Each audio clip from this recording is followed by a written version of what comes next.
Iran বুঝে ফেলতেছে যে রাশিয়ার সহযোগিতার দরকার আছে, কারণ রাশিয়া হচ্ছে এখনকার আমেরিকাদের বিরুদ্ধে একটা সুপার পাওয়ার। এখন আমাদের 50টা পারমাণবিক অস্ত্র থাকার কথা ছিল, অ্যাটলিস্ট না থাকুক 5টা তো থাকার কথা ছিল। ওরা যদি আমাকে তাক করে রাখে আমিও তাক করে রাখতাম, বেটা তুই মারলে আমি মেরে দেবো যা। নবী সাল্লাল্লাহু আলাইহি ওয়াসাল্লাম বলেই গিয়েছিলেন যে শেষ জামানায় কাফের মুশরিকরা তোমাদেরকে এমন ভাবে আঁকড়ে ধরবে, ঘিরে ধরবে, যেন দস্তরখানায় সবাই খাবার খেতে বসেছে। সাহাবীরা ওই যুগে বলছিলেন, ইয়া রাসূলুল্লাহ সাল্লাল্লাহু আলাইহি ওয়াসাল্লাম, আমরা কি ওই সময় সংখ্যায় কম হব? অবাক হয়েছিলেন তারা, কারণ ওই সময় তো ইসলামের বিজয়ের যুগ। আমাদের এইরকম অবস্থা হবে যেখানে আমরা 313 মিলে 1000 বদরে ঠেকাই দেই, 700 মিলে উহুদে 3000 ঠেকাই দেই, মোতাব যুদ্ধে আমরা কত 3000 নিয়ে 2 লাখকে ঠেকাই দেই। ওই মুসলমানদের এই অবস্থা হবে? সাহাবীরা বলছিলেন অবাক হয়ে। তখন নবীজি বলছেন, হ্যাঁ তোমাদের অবস্থা এরকম হবে, তোমরা সংখ্যায় হবা সমুদ্রের ফেনার মতো, কিন্তু দুইটা জিনিস তোমাদেরকে পেয়ে বসবে, এই দুইটার কারণে এই পরিণতি তোমাদের হবে।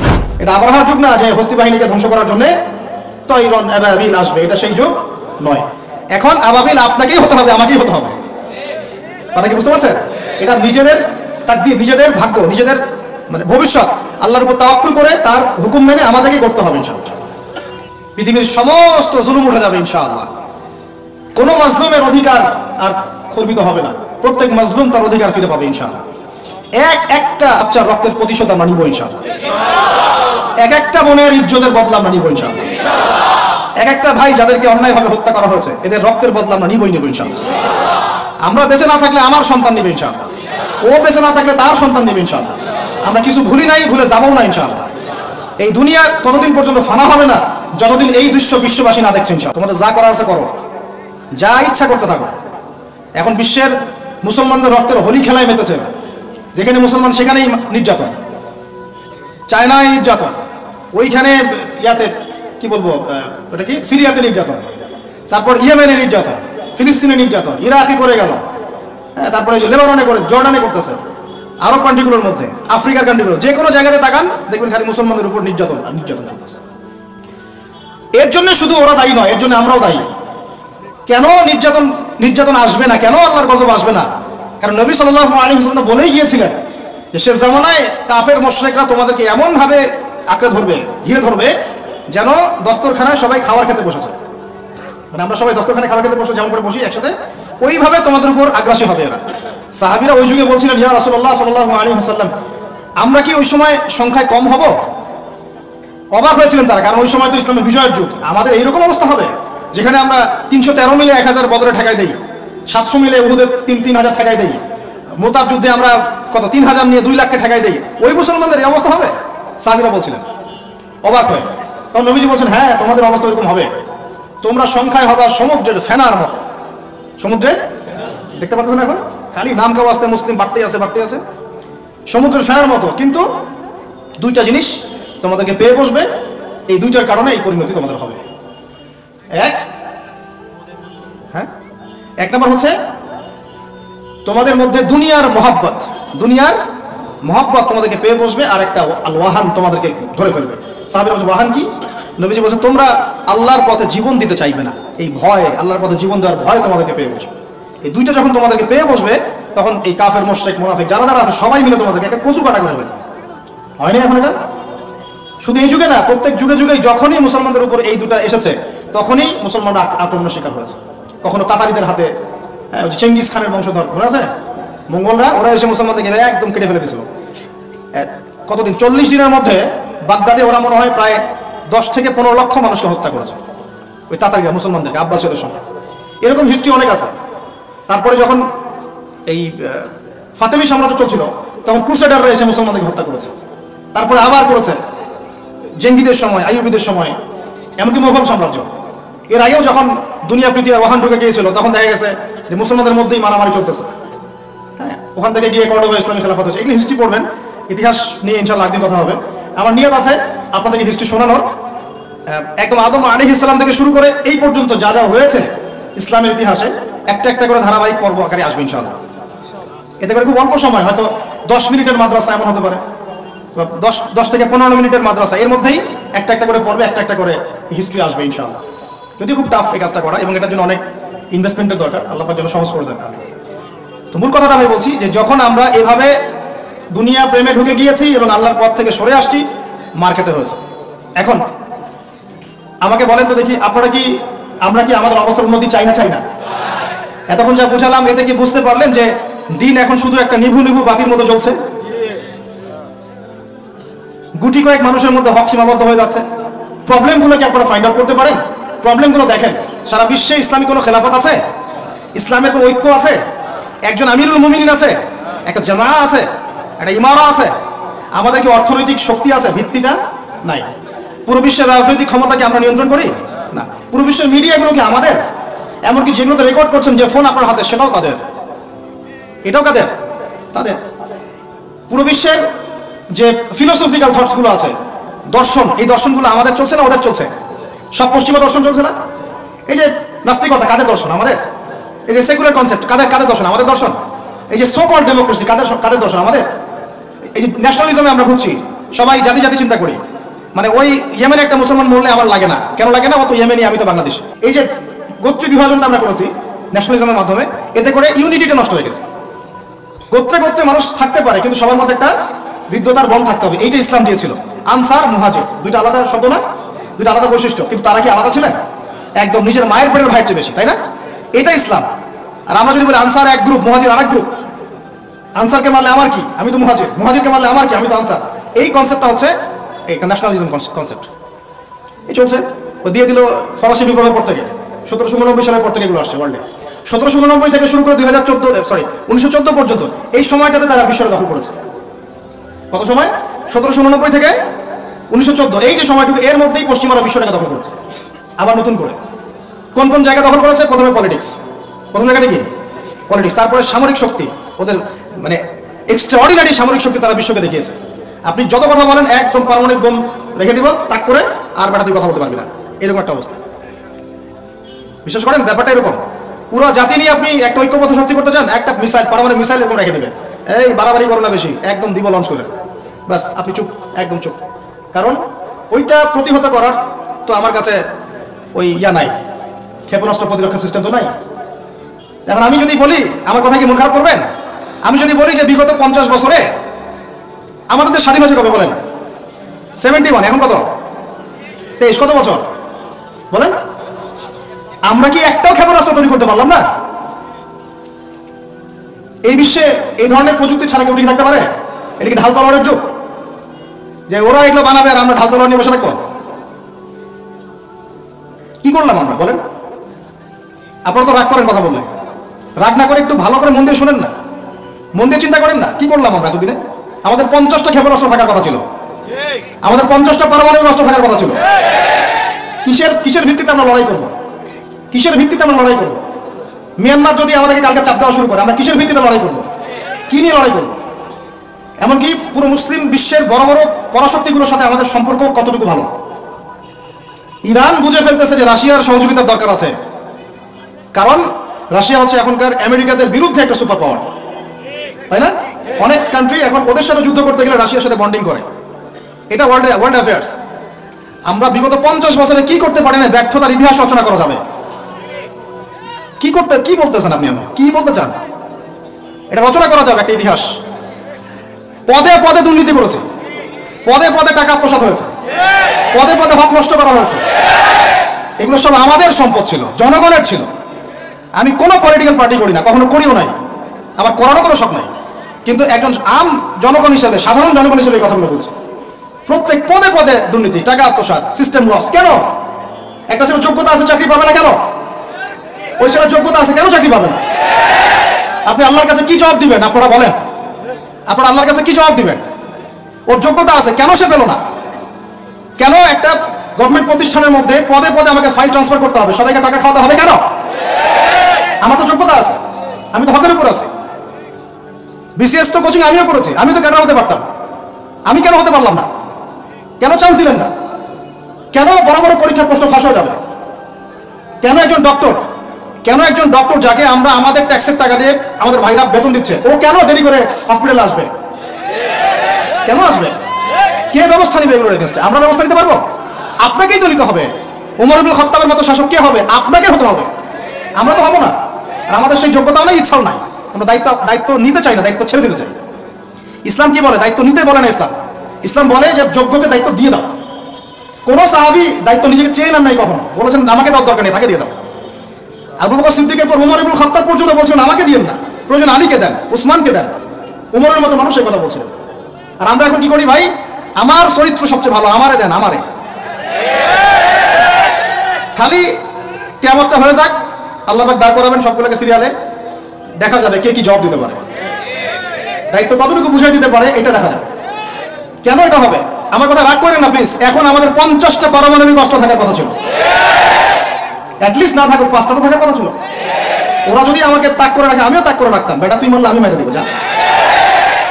উত্তর কোরিয়ার মতো একটা কান্ট্রি, আমার সাবজেক্ট এইগুলা, আমরা ইউনিভার্সিটিতে এগুলোই পড়েছি। ও একটা কান্ট্রি, কতটুকু কান্ট্রি জানেন? উত্তর কোরিয়া দক্ষিণ কোরিয়া একসময় মারামারি করতো, এই মারামারি লাগিয়ে দিয়েছিল পশ্চিমরা।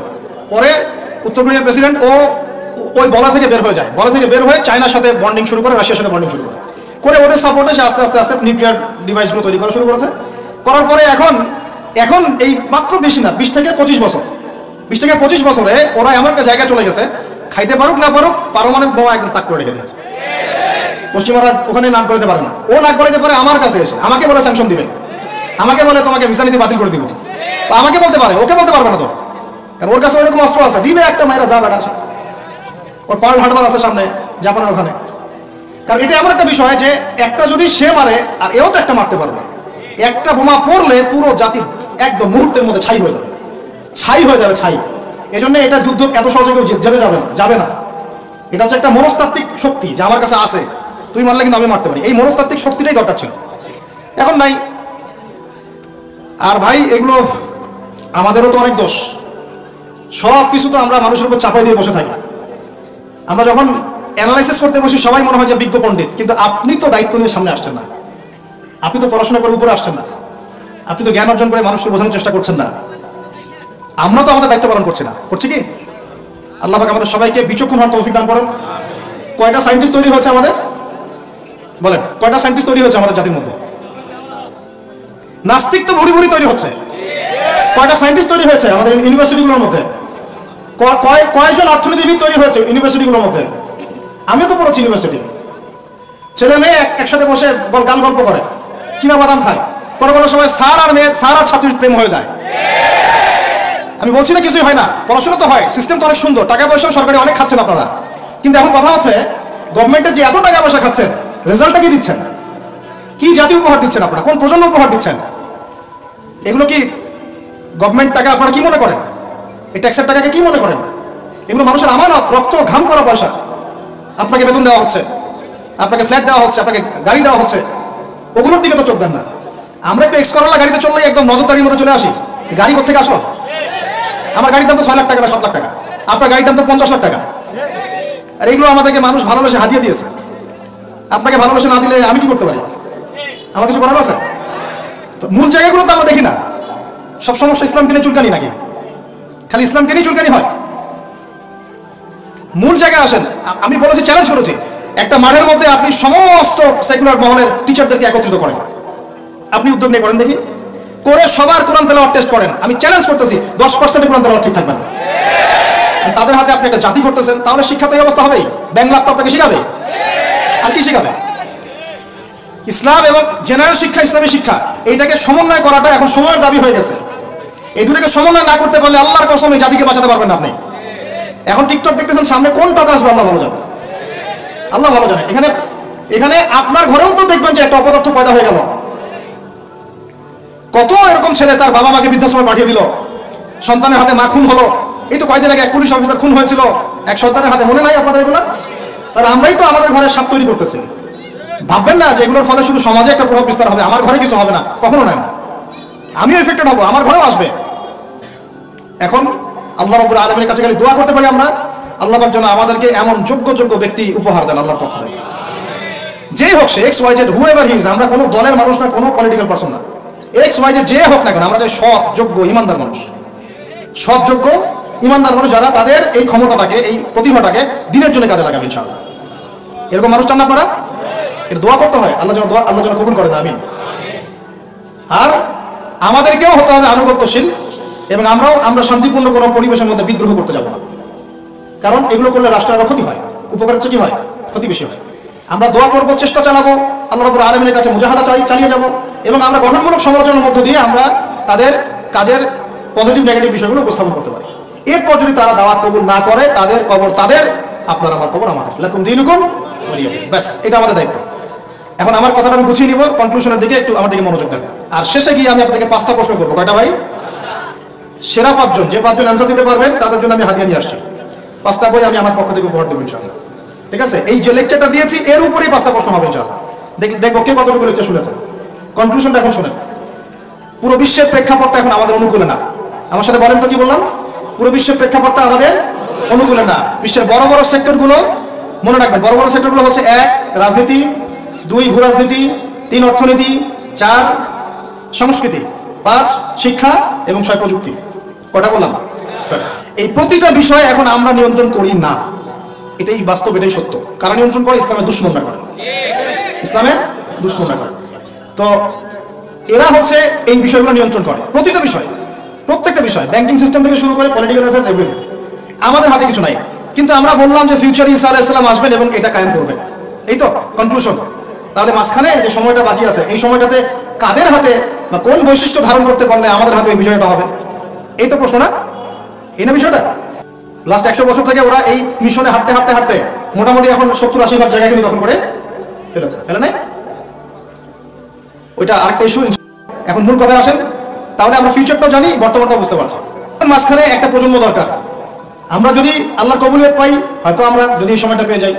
যদি আমরা না পাই, আমাদের ফিউচার জেনারেশন, যদি তারা না পায়, তাদের ফিউচার জেনারেশন। এইভাবে হয়তো চলতে থাকবে। কখন সেই প্রজন্ম আসবে আর কোন বৈশিষ্ট্য তাদের থাকবে? এর আগে আমি জাস্ট আপনাদেরকে 2টা আয়াত শোনাচ্ছি। 1, আল্লাহ পাক বলছেন, ইন তানসুরুল্লাহ ইয়ানসুরকুম।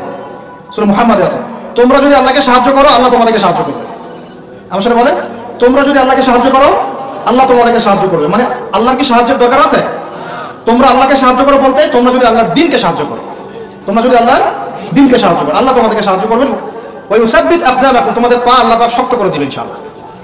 একটা। 2 নাম্বার, ইন্নাল্লাহা লা ইউগাইয়িরু মা বিকওমিন হাত্তা ইউগাইয়িরু মা বিআনফুসিহিম। আল্লাহ পাক কোনো কওমের, কোনো জাতির অবস্থা ততক্ষণ পর্যন্ত পরিবর্তন করেন না, সংশোধন করেন না, যতক্ষণ তারা নিজেরাই নিজেদের অবস্থা পরিবর্তনের চেষ্টা না করে। আয়াত তো পরিষ্কার। এখন তৈরন আবাবিল আসবে না, এসে ইসরায়েলে হামলা করবে না, পাথর নিক্ষেপ করবে না। এটা সেই যুগ না। এটা আবরাহা যুগ না যে হস্তি বাহিনীকে ধ্বংস করার জন্য তৈরন আবাবিল আসবে। এটা সেই যুগ নয়। এখন আবাবিল আপনাকেই হতে হবে, আমাকেই হতে হবে। কথা কি বুঝতে পারছেন? এটা নিজেদের তাকদীর, নিজেদের ভাগ্য, নিজেদের মানে ভবিষ্যৎ আল্লাহর উপর তাওয়াক্কুল করে তার হুকুম মেনে আমাদেরকেই করতে হবে ইনশাআল্লাহ। তাহলে কোন কোন বৈশিষ্ট্য লাগবে একটু খালি বলে শেষ করে দিই। 1, এমন প্রজন্ম চাই যেই প্রজন্ম 5 ওয়াক্ত নামাজ পড়ে। রাজি আছে কিনা ইনশাআল্লাহ? জোরে বলেন ইনশাআল্লাহ। আল্লাহ সাক্ষী থাকুন, আমিন। এমন প্রজন্ম চাই যেই প্রজন্মের প্রত্যেকটা মুসলিম পরিবারের 100% নামাজি মাশাআল্লাহ। এটা না হওয়া পর্যন্ত বড় বড় বয়ান করেও কোনো লাভ নাই। 1, ঠিক আছে ভাই? রাজি আছি ইনশাআল্লাহ? আজকের পর থেকে নামাজ ছাড়বো? আল্লাহ পাক আমাদেরকে নামাজ শক্ত করে ধরার তৌফিক দান করুন। আর নামাজটা ভালো করে শিখে নেবেন, ধীর স্থিরভাবে পড়বেন, তাড়াহুড়া করবেন না। ঠিক আছে? 3G 4G না, শান্তভাবে পড়বেন। 2, আমরা এমন প্রজন্ম চাই যেই প্রজন্মের 100% মুসলমান কোরআন তেলাওয়াত করতে পারে। রাজি আছি কিনা ইনশাআল্লাহ? আগামী বছর ওয়াজ করতে আসার আগেই আপনাদের সবার কোরআন তেলাওয়াত সহি চাই ইনশাআল্লাহ। রাজি আছেন ইনশাআল্লাহ? আল্লাহকে কথা দেন, রাজি আছেন? অবশ্যই অবশ্যই কোরআন তেলাওয়াত শিখতেই হবে। যেমনি পারেন, যেভাবে পারেন, যত টাকা লাগুক, যার কাছে যেতে হয় হোক, যত দূরে সফর করতে হয় হোক। আপনার দায়িত্ব এটা, আমার দায়িত্ব না, হুজুরের দায়িত্ব না, এটা আপনার দায়িত্ব। আপনি কিভাবে শিখবেন আপনার ফিকির। 3 নাম্বার, আমরা এমন প্রজন্ম চাই যেই প্রজন্ম ভিতরে বাহিরে সুন্নতের অনুসারী। রাজি আছি ইনশাআল্লাহ? সবার চেহারা দাঁড়িয়ে থাকবে ইনশাআল্লাহ? সবার সুন্নতের লেবাস থাকবে ইনশাআল্লাহ? সুন্নতের আমল থাকবে ইনশাআল্লাহ? সুন্নতের জিন্দেগি বই পাওয়া যায়, কিনবেন, প্রত্যেকটা কাজের সুন্নত দেখে নেবেন। ঠিক আছে ভাই? প্রত্যেকটা কাজের সুন্নত আমল করার চেষ্টা করবো। আল্লাহ পাক তৌফিক দান করুন, আমিন। শেষ করে দিচ্ছি, মনোযোগ ধরে রাখেন, আর 5 মিনিট। 4 নাম্বার, এমন প্রজন্ম চাই যেই প্রজন্ম কোশ্চিনকালেও হারাম খাবে না। রাজি আছি ইনশাআল্লাহ? হারাম খাবো? সুদ খাবো? ঘুষ খাবো? দুর্নীতি করবো? মানুষের সম্পদ আত্মসাৎ করবো? অন্যায়ভাবে আমরা মানুষকে ঠকাবো? আল্লাহ পাক আমাদেরকে বোঝার তৌফিক দান করুন, আমিন। 5, এমন পরিবার চাই যেই পরিবার হবে পুরোপুরি ইসলামিক পরিবার। রাজি আছেন ইনশাআল্লাহ? আল্লাহ কবুল করুন, আমিন। এই জায়গা থেকে আপনাদেরকে একটা নসিহত করি যুবকদেরকে, বেশিরভাগই তো অবিবাহিত নাকি? কি দুঃখ, কি কষ্ট। একটা কাজ করবেন, আগে একটা ছোটখাটো হালাল রিজিকের ব্যবস্থা করবেন, তারপরে তারপরে বিয়ে শাদী। হালাল রিজিকের ব্যবস্থা না কইরা বিয়ে শাদী করতে যায় না, নিজের মান সম্মান গায়রত বলে কিছু থাকবে না। ঠিক আছে ভাই? আরো যে বলছি, ভুলেও বেদিন কোনো মেয়েকে বিয়ে করতে যায় না। দিনদার মেয়ে খুঁজবেন, আর দিনদার মেয়ে তো বাইরে সার্টিফিকেট লেবাস দেখে বোঝা যাবে না আসলে। এটা আপনাকে খোঁজখবর নিতে হবে, দেখতে হবে তার পরিবার কেমন, ব্যাকগ্রাউন্ড কেমন, মা কেমন, ইত্যাদি ইত্যাদি, তার কোয়ালিফিকেশন কেমন, এবং পাত্রী দেখেও নেবেন। পাশাপাশি আল্লাহর কাছে দোয়া করতে হবে বেশি করে। কি করতে হবে? স্ত্রী খাদিজার মতো হতে পারে, আবার নূহ আলাইহিস সালামের স্ত্রীর মতো হতে পারে। বুঝেন পার্থক্য? বুঝেন? খাদিজা রাদিয়াল্লাহু আনহা মানে কি? এমন একজন মহিয়সী নারী যে একজন মহাপুরুষের পিছনে সাপোর্ট দিচ্ছেন। সুবহানাল্লাহ, কি সাপোর্টটা দিয়েছেন দেন নাই নবী সাল্লাল্লাহু আলাইহি ওয়াসাল্লামকে পুরো নবুয়তের জীবনে। এটাও হতে পারে তাকদীরে। আবার নূহ আলাইহিস সালামের স্ত্রী, মনে আছে? লূত আলাইহিস সালামের স্ত্রী, তারা দুজন নবী, তারা দুজন জান্নাতি, তাদের স্ত্রীরা হবে জাহান্নামী। বলেন নাউজুবিল্লাহ। তো এই জন্য তাকদীর কার হাতে? বাস আল্লাহর কাছেই বারবার ইস্তেখারা করে করে করে চেয়ে নিতে হবে, আল্লাহ আমাকে এমন একজন নেককার স্ত্রী দান করুন যিনি আমাকে আপনার পথে চলতে সাপোর্টিং হ্যান্ড হবে, আমাকে পিছন থেকে বুস্ট আপ করবে ইনশাআল্লাহ। আচ্ছা, ইনশাআল্লাহ ফ্যামিলি নিয়ে বিয়ের সাথে নিয়ে আরেকদিন ওয়াজ হবে ইনশাআল্লাহ। 5 কয়টা বলছি ভাই? 5টা না 6টা? 5টা। 6 নাম্বার, যে বাচ্চা কাচ্চা আছে আমাদের ভাই বোন, ছোট ছোট ছোট বাচ্চা কাচ্চা যেগুলো, এক একজনকে এক একজন মর্দে মুজাহিদ হিসেবে তৈরি করবে জি ইনশাআল্লাহ। তাহলে ওদেরকে আমরা পড়াশোনা করাবো কি? কি পড়াশোনা করবো? হ্যাঁ, কি পড়াবেন? হামটি টামটি নাকি Jack and Jill went up the hill, twinkle twinkle, কি পড়াবেন? কচি মাথাটাকে তো সময় নষ্ট করে ফেলতেছেন। বাচ্চা কাচ্চাদেরকে ইসলামিক মূল্যবোধ দিয়ে বড় করেন। প্লিজ ভাই বসেন একটু, এগুলো করেন না, শেষ করতে দেন, পরিবেশটা বজায় রাখেন। আর 4টা পয়েন্ট, কয়টা? 6টা বলছি না? 7 নাম্বার হচ্ছে, আল্লাহ পাক আমাদেরকে প্রতিভা দিয়েছেন না সবাইকে? কেউ লিখতে পারে, কেউ বলতে পারে, কেউ ব্যবসা ভালো বোঝে, কেউ ইন্টারনেট সেকশন ভালো বোঝে, এরকম আছে না? আল্লাহ পাক আপনাকে যা দিয়েছেন ওইটাকেই দিনের জন্য কাজে লাগাবেন। রাজি আছেন? 8 নাম্বার, আমাদের প্রত্যেক পরিবারের মা বোনদেরকে খাস পর্দা রাখতে হবে। নাস্তিকটা কি বলে বলুক, সেগুলোটা কি বলে বলুক, ইউনিভার্সিটি টিচার কি বলে বলুক, নেকাব খুলতে বাধ্য করে কি করে করুক, আপনি আপনার পরিবারকে পর্দা রাখবেন। যদি ওদিকে দেখেন যে কোনোভাবেই কাজ হচ্ছে না, ওই জগৎ ছেড়ে দিয়ে বাসায় চলে আসা, দরকার নেই, দরকার নেই পড়াশোনা। আমি আমার মেয়েকে মাদ্রাসায় পড়াবো, দরকার নেই আমার পড়াশোনা। ঠিক আছে? প্রয়োজনে নিজে প্রতিষ্ঠান করে আপনার সন্তানকে পড়াবেন। আপনার সামর্থ্য আছে, নিজে প্রতিষ্ঠান করেন, করে সন্তানকে পড়াশোনা করেন ইনশাআল্লাহ। আগে কি প্রতিষ্ঠান ছিল নাকি? যে যুগটা সোনালী যুগ, ওই যুগে কোনো শিক্ষা প্রতিষ্ঠানই ছিল না। মানুষ ওস্তাদের কাছে ম্যান টু ম্যান পড়তো। একজনের কাছে কোরআন, একজনের কাছে হাদিস, একজনের কাছে রসুল, একজনের কাছে আরবি, এভাবে পড়তো মানুষ। ওরা মানুষ হয় নাই? তো এখন পরিবেশ গড়ে তোলার ফিকির করবো, যদি না পারি আমার সন্তানকে আমি ইসলামিক লাইনে পড়াবো ইনশাআল্লাহ।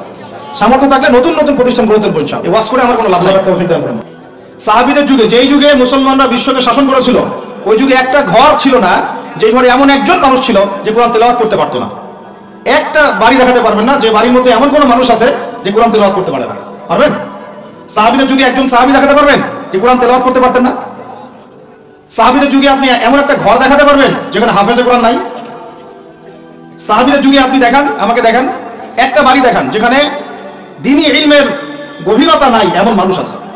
পাবেন? ওই যুগে আমরা বিশ্বকে শাসন করেছিলাম। আর এখন ওই যে বললাম, যদি বলি কোরআনের জন্য কে কে জীবন দিতে চান, সবাই হাত উঠাবে।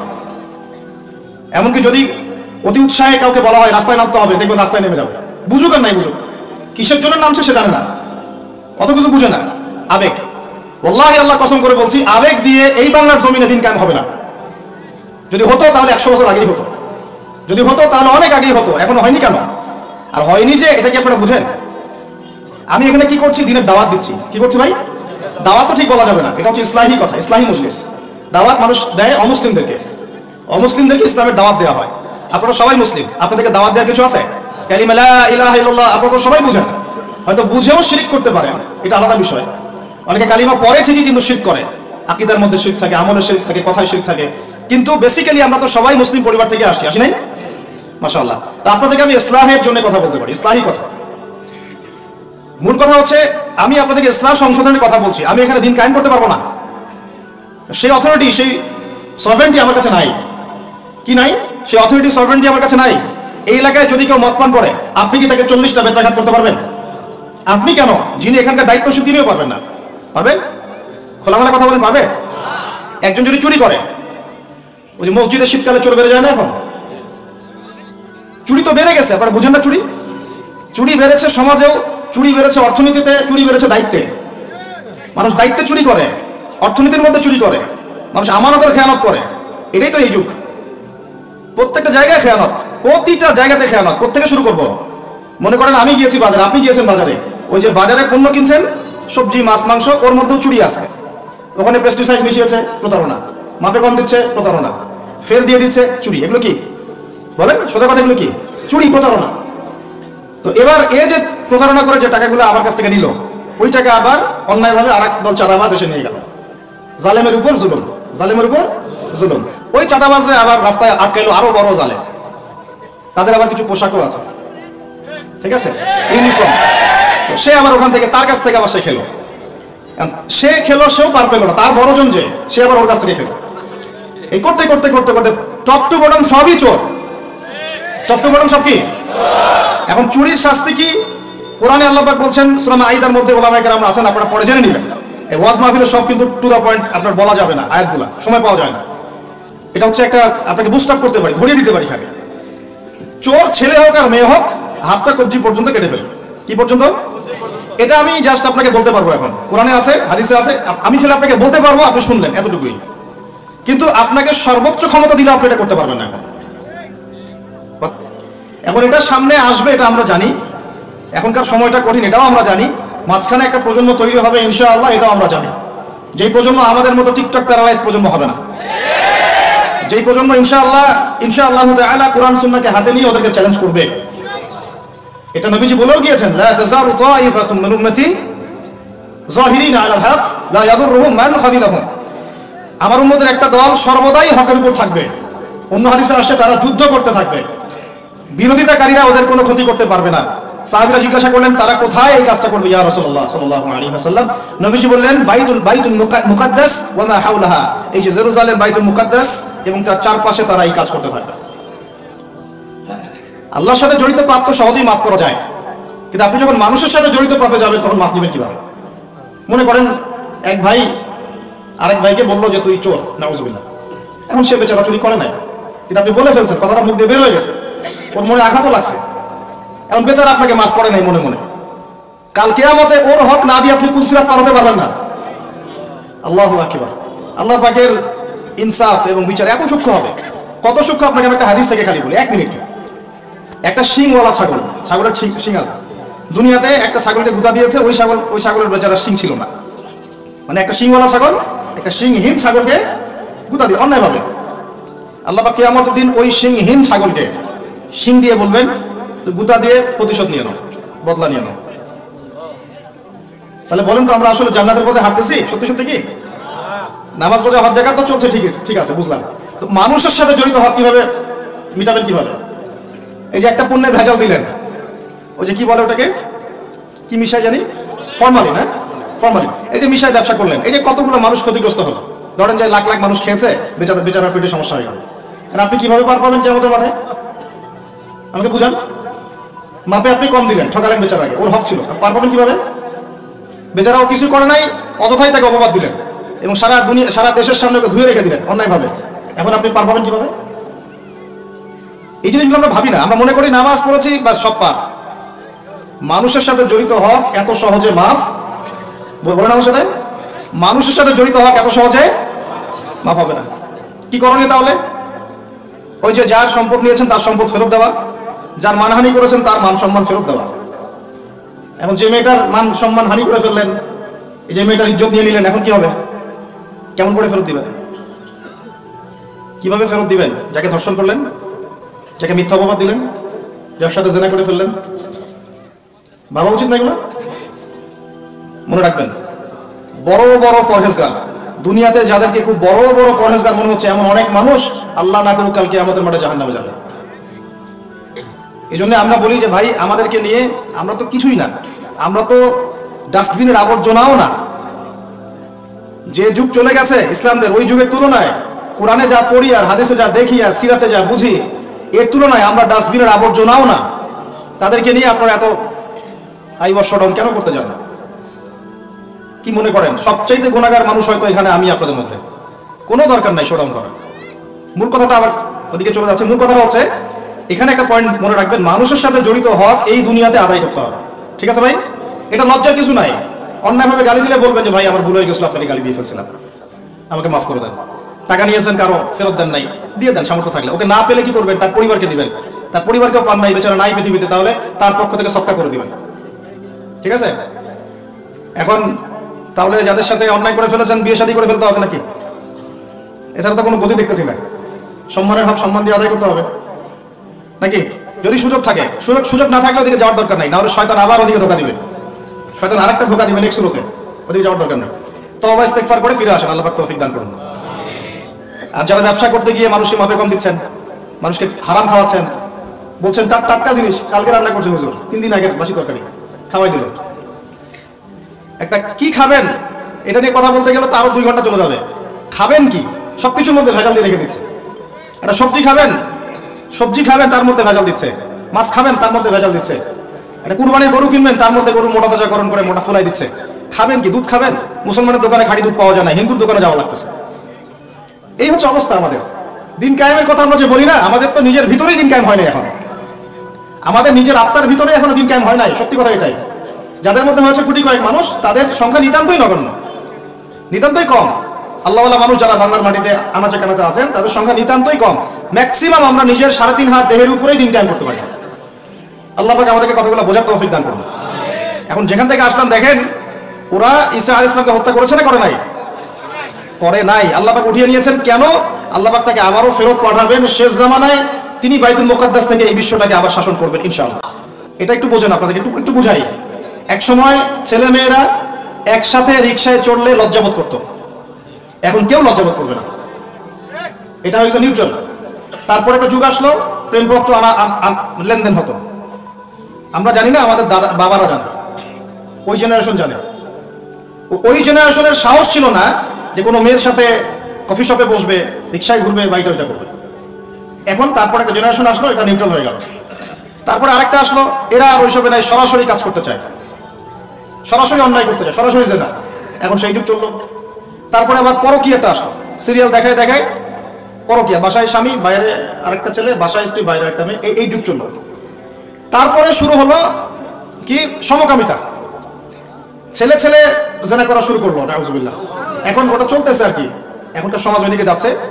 আর যে কি কি আসবে আল্লাহ ভালো জানেন। এবং আমার মনে হয়, আল্লাহ মাফ করুক আমাদেরকে, আমার মনে হয় আমরা জোর করে আল্লাহর গজব টেনে নিয়ে আসতেছি। সুদের মধ্য দিয়ে, জেনার মধ্য দিয়ে, ব্যভিচারের মধ্য দিয়ে, অন্যের হক নষ্ট করার মধ্য দিয়ে, ঠিক আছে, সমকামিতা প্রমোট করার মধ্য দিয়ে, আল্লাহ রাব্বুল আলামিনের জমিন থেকে আল্লাহর আইনগুলো সব উঠাই দিয়ে আমরা আল্লাহ পাকের গজব জোর করে টেনে আনতেছি। যদি আসে, আল্লাহ না করুক, ভালো মন্দ কেউ পার পাবো না আমার ধারণা। কারণ সেই ভালোদের উপরে গজব আরো বেশি আসবে যারা হক চিনেও মানুষকে চেনায় নাই, যাদের কাছে কোরআন সুন্নাহর জ্ঞান ছিল, হক যারা চিনতো কিন্তু মানুষকে সতর্ক করে নাই, ওদের উপরে আরো বেশি করে গজব আসবে। আল্লাহ পাক হেফাজত করুন। আমিন। মূল কথাটাই চলে আসে আবার ফিরে। আমি আপনাদেরকে ইসলাহের কথা বলছি, এখানে কায়েম নাই। কি নাই? যেটা বলছিলাম হাত কেটে ফেলা, আপনি সেটা করতে এখন পারবেন না। যদি কেউ ব্যভিচার করে, বিবাহিত মানুষ, শাস্তি কি? অনেকে জানে নাই। রজম করতে হয়। কি করতে হয়? মাটিতে অর্ধেক কোমর পর্যন্ত পুঁতে ফেলে পাথর নিক্ষেপ করে হত্যা করবে, এবং একদল মানুষ তা দেখবে। একদল মানুষ যে দেখবে, শাস্তি অবলোকন করা, এটা ইসলাম কোরআনে নতুন করে নাযিল করে নাই। প্রাচীন গ্রিক দর্শনগুলো পড়ে দেখবেন, ওই অ্যারিস্টটলদের যুগ যেটা ছিল, ওই যুগেও শাস্তি সামাজিকভাবে দেওয়া হতো, সবাইকে দেখিয়ে দেওয়া হতো। এতে একটা ভালো ইম্প্যাক্ট পড়ে। কেমন ইম্প্যাক্ট পড়ে? যদি চোরের হাতটা কাটে না, সবাই দেখে 10 জন, ওই 10 জন জীবনে কাজ করতে যাবে না। আল্লাহ পাক সেই বিধানটা রেখে দিয়েছেন। আর প্রাচীন গ্রিকের যে দর্শন, এটা বিকৃত, কিন্তু ওই সভ্যতার মধ্যেও তো আল্লাহ নবী এসেছিলেন, আসেন নাই? এমন কোন সভ্যতা নাই যার মধ্যে আল্লাহ পাক নবী পাঠান নাই। তাহলে এই হিন্দু ভাইরা নিঃসন্দেহে তাদের কাছেও কোনো না কোনো নবী আসছিল, তাদের শিক্ষা থেকে তারা হয়তো বের হয়ে গেছে। ইহুদিরা, ওদের কাছে নবী আসে নাই? আসছে, ওরা শিক্ষা থেকে বের হয়ে গেছে। খ্রিস্টানরা, তাদের কাছে নবী আসে নাই? এসেছে। চাইনিজ সভ্যতায়, ওখানেও হয়তো কোনো নবী এসেছে। আল্লাহ পাক বলেছেন ওয়ালিকুল্লি কওমিন হাদ, প্রত্যেকটা কওমের মধ্যে আমি নবী পাঠিয়েছি। প্রত্যেক কওমে, তার মানে এই সভ্যতা যতদিন থেকে ঘুরছে পৃথিবী, আদম আলাইহিস সালামের পর থেকে, প্রত্যেকটা স্থানে, কালে, পাত্রে আল্লাহ রাব্বুল আলামিন নবী পাঠিয়েছে। তাদের মধ্যে কেউ ছিলেন নবী, কেউ ছিলেন রাসূল।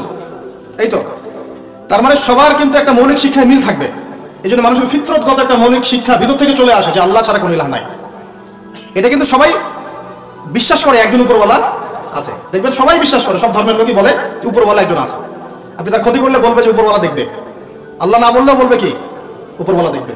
তো মূল কথাটা হচ্ছে যে এই যে শাস্তি দেওয়ার বিধান, এটা আল্লাহ পাক নতুন করে এখানে নাজিল করেন নাই। প্রকাশ্য শাস্তির বিধানটা আগেও ছিল এই বিশ্বের মধ্যে, প্রাচীন গ্রিক রোমান সভ্যতার মধ্যে এটা ছিল। এই বিধান যদি সবাই দেখে তাহলে কি পাপ বাড়বে, হত্যাকাণ্ড বাড়বে না কমবে? এখন আমাকে বলেন তো, বর্তমান প্রচলিত যে বিষয়গুলো চলছে পুরো বিশ্বে, আমি বাংলাদেশ নিয়ে কথা বলি না খুব একটা, কারণ আমাদের চিন্তা বিশ্ব নিয়ে। কি নিয়ে? আল্লাহ পাকের, আমার এটা কি ভৈরব না? আল্লাহ পাকের ভৈরবের কোনো পরোয়া নাই তো, আল্লাহ পাকের ঢাকার কোনো পরোয়া নাই, আল্লাহ পাকের বাংলাদেশের কোনো পরোয়া নাই, আল্লাহ পাকের পাকিস্তানের কোনো পরোয়া নাই, আল্লাহ রাব্বুল আলামিনের কোনো দেশের মানুষের উপর আল্লাহ পাকের কোনো পরোয়া নাই। আল্লাহ সুবহানাহু ওয়া তাআলা চাইলে ইসলাম ইয়েমেনে কায়েম করতে পারেন, সিরিয়াতে করতে পারেন, অস্ট্রেলিয়ায় করতে পারেন, ওই আমেরিকায় করতে পারেন, রাশিয়াতেও করতে পারেন। কার হাতে ক্ষমতা? আল্লাহ পাকের কোনো পরোয়া নেই আমাদের। আমরা যদি আমাদের কাজ ঠিকঠাক মতো করি আমরা সফল হব, যদি না করি আমাদের লস। আল্লাহ রাব্বুল আলামিনের লস বলতে কিছু নাই, আছে? আল্লাহ পাকে কিছু যায় আসে না, আমরা জাস্ট একটা সুযোগ পেয়েছি মাত্র। আপনি সিজদা করেন বা না করেন। একজন আলেম আমাকে বলেছিলেন, ওনার কাছে দার্স নিচ্ছিলাম, তিনি বলছিলেন যে এই যে রাস্তার মধ্যে আমরা যখন হাঁটি একটা পোকা পড়ে আছে, ধরেন একটা ফল পড়ে আছে, ফলের মধ্যে পোকা ধরে গেছে, বাজার করতে গিয়েছে একটা ফল দেখছেন ওর মধ্যে পোকা পড়ে গেছে। এমনকি আমরা ওয়াশরুমে যাই, ওয়াশরুম যদি মাইক্রোস্কোপ দিয়ে দেখেন ব্যাকটেরিয়া আছে না নাই? আছে না? ওরা পর্যন্ত আল্লাহর তাসবিহ পাঠ করে, সুবহানাল্লাহ। তো আল্লাহ পাক তো আমার নামাজের মুখাপেক্ষী না, আল্লাহ পাক তো আপনার নামাজের মুখাপেক্ষী না। আপনি পড়ছেন না, আপনি হতভাগা। এই আসমান জমিনে সবাই আল্লাহর তাসবিহ পাঠ করছে। আমার আল্লাহ এত বড়, আমাদের আল্লাহ এত বড়, এত মহান, পুরো মহাবিশ্বের সমস্ত সৃষ্টি আল্লাহর তাসবিহ পাঠ করছে। আমরা না করলে কি যায় আসে? আমরা তাসবিহ তাহলিল না করলে, কোরআন তেলাওয়াত না করলে, সালাত না পড়লে, তাহাজ্জুদ গোজন না হলে, হালাল না খাইলে আল্লাহ পাকে কিছু যায় আসে না? যায় আসে? এটাই যদি ফিল করেন তাহলে ইনশাআল্লাহ আপনি মাথাটা নত করে আল্লাহর কাছে ফিরে আসবেন। সেই অনুভূতিটা জাগ্রত করার চেষ্টা করছে। আরেকটা অনুভূতি নেবেন বাসায় গিয়ে। এবার এগুলো আমরা ভাবি, এভাবে ভাবার চেষ্টা করি। এই যে আমরা এখানে বসে আছি, ধরেন 5,000 মানুষ, কথার কথা, মনে করেন আমরা কেউই দুনিয়াতে নাই। এই দুনিয়ার ঘূর্ণন থেমে যাবে কিনা? থেমে যাবে? এই দুনিয়া ঘুরবে না? ঘুরবে না? রাত দিন আসবে না? আসবে না? আমাদের পরিবার থাকবে না? থাকবে না? মাঝখান থেকে আমরা আমাদের সময়টা এবং সুযোগটা নষ্ট করলাম। অতএব এত চিন্তা বাদ দেন, চাকরির কি হবে, ব্যবসার কি হবে, আমার মা বোনের কি হবে, আমার পরিবারের কি হবে, আমার এইটার কি সেটার কি, সব চিন্তা বাদ দেন আপনি। এখন আগে চিন্তা করেন যে আমরা দুনিয়াতে কিভাবে আল্লাহর দিন পালন করব, কিভাবে পরকালে নাজাত পাবো। আগে নিজের চিন্তা করেন। আমরা তো মানুষের চিন্তা করে করে লাইফ নষ্ট করে ফেলে দিলাম। এখন আপনারা শিক্ষা নিচ্ছেন না দিনের। কেন শিক্ষা নিচ্ছেন না? কারণ আপনারা চিন্তা করেন যে একটা সার্টিফিকেট দরকার, চাকরি পাইতে হবে। এই ফ্লোতে যেতে যেতে আপনার 20 বছর 25 বছর চলে যাবে, পরে আফসোস করবেন। ওই সার্টিফিকেট আপনি কার জন্য চান?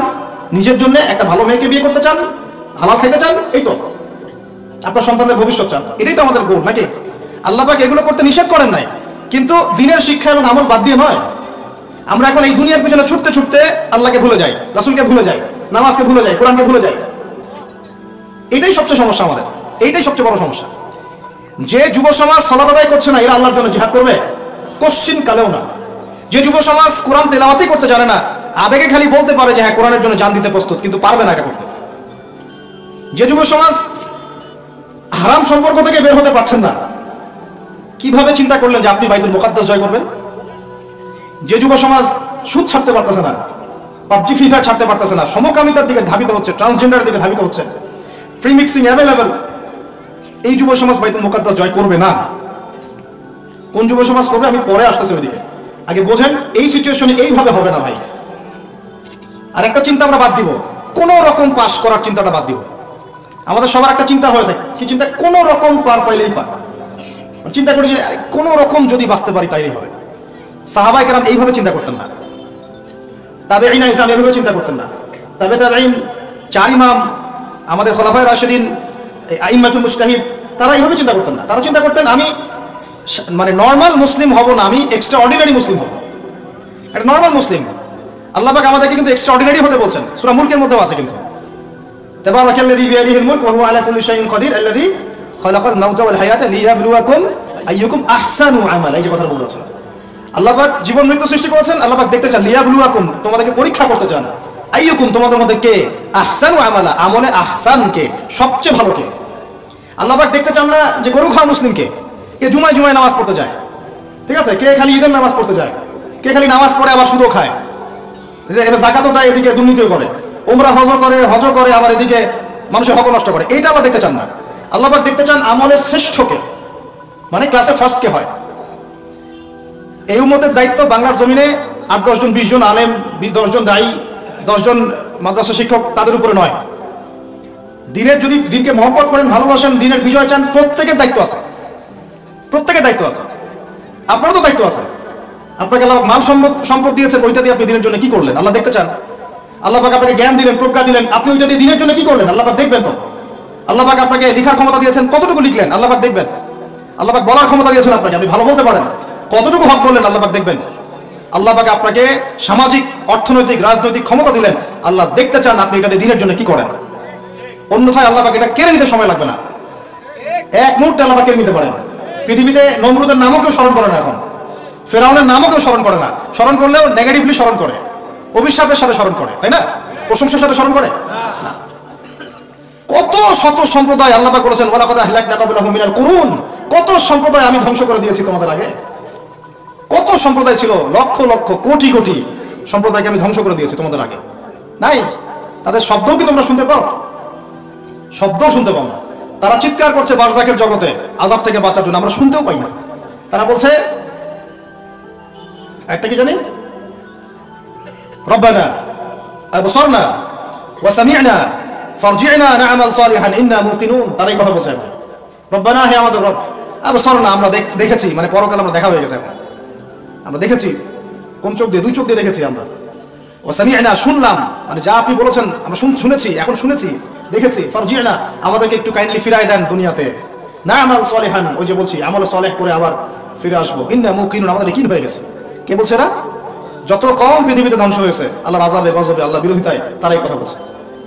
তাহলে কিসের বড়াই? বড়াই অহংকারের জায়গা আছে? মানুষের অহংকার শোভা পায়? মানুষের মতো ক্ষুদ্র তুচ্ছ সৃষ্টির অহংকার শোভা পায়? 2 দিন পাতলা পায়খানা দিলে বাস শেষ মানুষ, একটা ডেঙ্গু জ্বর দিলেই শেষ। এই যে ঢাকার শহর বস্তুবাদী হয়ে যাচ্ছেন দিন দিন, পুরো পশ্চিম আদলে এক ঝাঁকুনিতে 50 লাখ মানুষ মরতে পারে, এক ঝাঁকুনিতে, খালি 5, 6, 7 মাত্রার মানুষকে আল্লাহ পাক ছোট্ট একটা ক্যান্সারের ভাইরাস দিয়ে শেষ করে ফেলতে পারেন, সামান্য একটা মহামারীর বাতাস দিয়ে লাখ লাখ মানুষকে মারতে পারেন। মানুষের অহংকার শোভা পায়? কোন মানুষ নামাজ পড়ে না চিন্তা করেছেন? যে মানুষের হৃদস্পন্দন, শ্বাস আল্লাহ নিয়ন্ত্রণ করছেন, একটু শ্বাসকষ্ট হলেই হাসপাস উড়ে যায়। বড় একজন আলেম তেলাওয়াত করছেন, কোরআন তেলাওয়াত, নামাজে আমরা পিছনে নামাজ পড়ছি, শ্বাসকষ্টের কারণে তেলাওয়াতের পুরো আয়াতটা তেলাওয়াত করতে পারেন না, থেমে থেমে তেলাওয়াত করতে হয়। তখন আমার মনের মধ্যে চিন্তা আসলো, সুবহানাল্লাহ, এত বড় আলেম, আল্লাহ পাক তাকে এইভাবে শ্বাসকষ্ট দিয়ে পরীক্ষা করছেন, অথচ আল্লাহ পাক আমাকে এখান থেকে মুক্ত রাখছেন, আমি তো তার মতো তেলাওয়াতও করি না। কত মানুষ পঙ্গু হয়ে পড়ে আছে, ওই অবস্থায় আল্লাহর ইবাদত করতেছে। কত মানুষের চোখ নাই, হাফেজে কোরআন হয়ে বসে আছে, মুফতি হয়ে বসে আছে, আছে না? তাই নেয়ামতের কথা স্মরণ করেন, আল্লাহ পাকের নেয়ামতগুলো স্মরণ করেন, বোঝার চেষ্টা করেন। আল্লাহ পাক সূরা দুহা এটাই বলছেন, সূরা দুহার শেষে আল্লাহ পাক এটা বলছেন, আলাম ইয়াজিদকা ইয়াতীমান ফাআওয়া, তোমাকে আমি ইতিম অবস্থায় পাই নাই, আশ্রয় কি দেইনি? ওয়া ওয়াজাদাকা দাল্লান ফাহাদা ওয়া ওয়াজাদাকা আইলান ফাআগনা ফাআম্মা আল-ইয়াতীমা ফালা তাকহার ওয়া আম্মা আস-সাইলা ফালা তানহার ওয়া আম্মা বিনি'মাতি রাব্বিকা ফাহাদ্দিস। তুমি আল্লাহ পাকের যে নিয়ামতগুলো আল্লাহ দিয়েছেন এগুলো মানুষকে বর্ণনা করতে থাকো, বলতে থাকো, খালি উপলব্ধি করেন যে আল্লাহ পাকের কত নিয়ামতে আপনি আছেন, বাস, আর কিছু লাগবে না। আর আপনি আমি না থাকলে দুনিয়া থেমে থাকতো না, সব চলতো। তাহলে কিসের জন্য, কাদের জন্য আমরা এই হায়াত এবং সময়, রুজি, এনার্জি, যৌবন নষ্ট করছি? ভাই আমাকে বলেন, কাদের জন্য করছেন? যে আল্লাহর হাতে আপনার প্রাণ, একটু প্রেশার আপ ডাউন করলেই শেষ, একটু শ্বাসকষ্ট হলেই শেষ, একটু মহামারী দিলেই মাস শেষ। সেই মানুষ নামাজ পড়ে না, সেই মানুষ যাকাত দেয় না, সেই মানুষ বলছে যে পর্দা এই যুগে চলে না, ওই যুগে চলতো। সেই মানুষ মুসলমানদেরকে বলছে এরা এখন মৌলবাদী হয়ে যাচ্ছে। সেই মানুষের সারাদিন কাজ প্রোপাগান্ডা হচ্ছে, ইসলামের বিরুদ্ধাচরণ করা, প্রিন্ট মিডিয়া দিয়ে, ইলেকট্রনিক মিডিয়া দিয়ে, ইত্যাদি ইত্যাদি। কোন মানুষের? যেই মানুষের এতটুকু ক্ষমতা নাই যে নিজে আগামীকালের খবর নেবে, নিজে আগামীকালের খবর নেবে, এইটুকু ক্ষমতা যে মানুষের নাই, সেই মানুষ আজকে এই কাজ করে বেড়াচ্ছে। আল্লাহ পাক আমাদের সঙ্গে কথাগুলো বোঝার তৌফিক দান করেন। আল্লাহ পাক সর্বপ্রথম আমাকে জানা অনুযায়ী আমল করার তৌফিক দান করেন, যা বলি তার উপর আমল করার তৌফিক দান করেন, এবং আপনাদের সবাইকে শোনা অনুযায়ী আমল করার তৌফিক দান করেন।